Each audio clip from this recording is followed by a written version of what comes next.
তো আজকের আলোচনার মেন বিষয় হচ্ছে যে জুলাই গণ অভ্যুত্থান।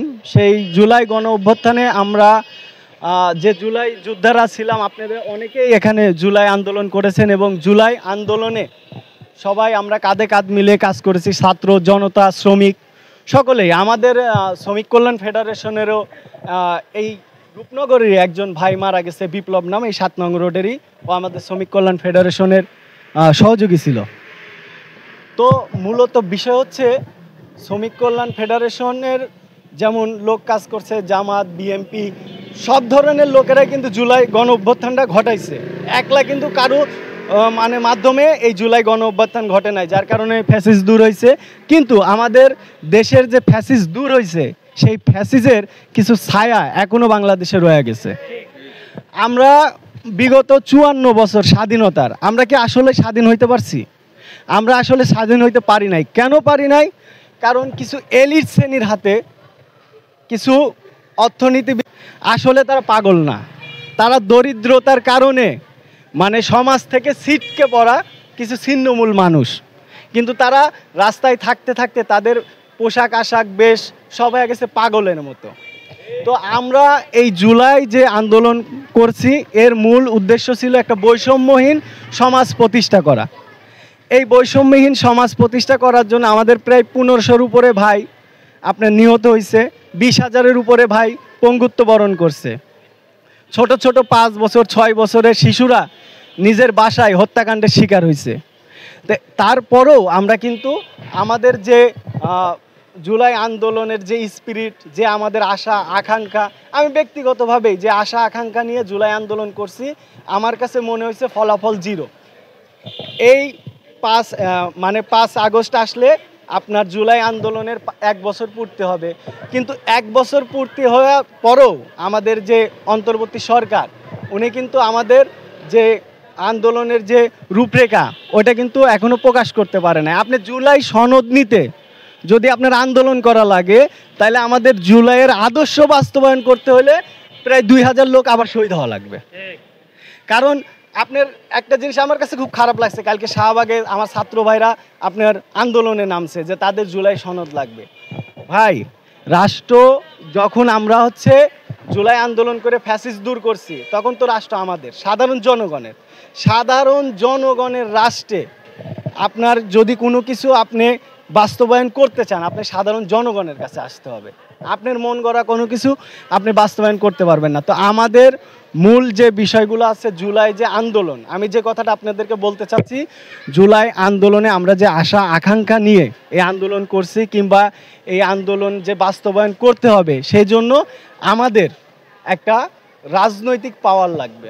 কারণ এই রাজনৈতিক দল কিংবা এই রাজনৈতিক পাওয়ারে আমাদের আদর্শ বাস্তবায়ন হবে না। কারণ যারা এতদিন শোষণ করছে, সামনে আবার তারা শোষণের পথ বাইছা নিতেছে, তারা আবার শোষণ করবে। আমরা শোষণের পর শোষিত হব। যার কারণে বাংলাদেশ জামাত ইসলামী, আপনারা জানেন যে 300 আসনে এবার প্রার্থী দিচ্ছে আমাদেরকে। আমি যতদূর জানি, গ্রামে গঞ্জে হাটে বাজারে যেখানে আপনারা যাবেন, দেখবেন যে বাংলাদেশ জামাত ইসলামের একটা জয় জয় গান হয়েছে। কারণ বিগত 1 বছরে যে আকারে সন্ত্রাস, চাঁদাবাজ, খুন চলতেছে, এটার আপনি সেঞ্চুরি পার হয়ে গেছে খুনের। আমি দলের নাম বলবো না, তারা সেঞ্চুরি তো পার করছে, চাঁদাবাজি সন্ত্রাসী করতে করতে একদম শেষ লিমিট পর্যায়ে গেছে। এখন সাধারণ মানুষের কাছে আপনি জিজ্ঞেস করবেন যে তারা কি বলবে, যে ভাই এবার সব দল দেখছি, একটা দল দেখব। তাই সব দল যেহেতু দেখছে, এবার একটা দল কিন্তু সাধারণ জনগণ দেখতে চায়। কিন্তু আপনাদের কিছু দায়িত্ব আছে। দায়িত্বটা কি? আপনারা যারা বাংলাদেশ জামাত ইসলামের কর্মী, বাংলাদেশ শ্রমিক কল্যাণ বলেন, যুব কল্যাণ বলেন, জামাত ইসলাম বলেন, ছাত্র শিবির বলেন, সবটার পাইপলাইন কিন্তু একটা। আমরা মূলত বাংলাদেশ জামাত ইসলামের কর্মী। বাংলাদেশ জামাত ইসলামী যদি রাষ্ট্রীয় ক্ষমতায় আসে, তাহলে সাধারণ জনগণ কোন ফ্যাসিলিটিটা পাবে, কি কি তাদের উন্নয়ন হবে, এগুলা আপনাদের এখন সাধারণ মানুষের কাছে বুঝাইতে হবে। এবং সামনে ভবিষ্যৎ নির্বাচন, আমরা যেহেতু নির্বাচনে আগে কখনো এককভাবে অংশগ্রহণ করি নাই, সেহেতু আমাদের কিছু অভিজ্ঞতার ঘাটতি আছে। সেই অভিজ্ঞতার ঘাটতিটা যেন নির্বাচনের মাঠে না পড়ে, ওই জন্য আমাদেরকে সামনে 5 মাস 6 মাস 3 মাস যতটুক টাইম আছে এতটুকুর ভিতরেই আমাদের এই নির্বাচন নিয়ে কিছু গবেষণা করতে হবে। আমাদেরকে সবার এক হইতে হবে। আমরা এলাকার যারা লোকাল আছি, যারা ভোটার আছি, এই ভোটারগুলা একে অপরের সাথে যোগাযোগ বৃদ্ধি করতে হবে। আমরা এই যে আজকে যেমন আনিস ভাই, মজনু ভাই, ওনাদের নেতৃত্বে একটা ফলচক্র হয়েছে, এরকম মাঝে মাঝে আমরা যখন বসবো, আপনারা সবাই জামাত, শ্রমিক সকলে মিলে মাঝে মাঝে বসলে কি হবে, আমাদের ভিতরে একটা আন্ডারস্ট্যান্ডিং হবে। আমরা একে আমাদেরকে কাজ করতে হবে, এটা আমাদের মূল মেসেজ। আর দ্বিতীয় কথা হচ্ছে, আপনারা জানেন আমাদের আমিরে জামাত ডাক্তার শফিকুর রহমান সাহেব উনি অসুস্থ। ওনার জন্য আমরা সকলে দোয়া করব, আল্লাহ তাআলা যেন ওনাকে আমাদের মাঝে আবার সুস্থ সবলভাবে ফেরায় দিতে পারে।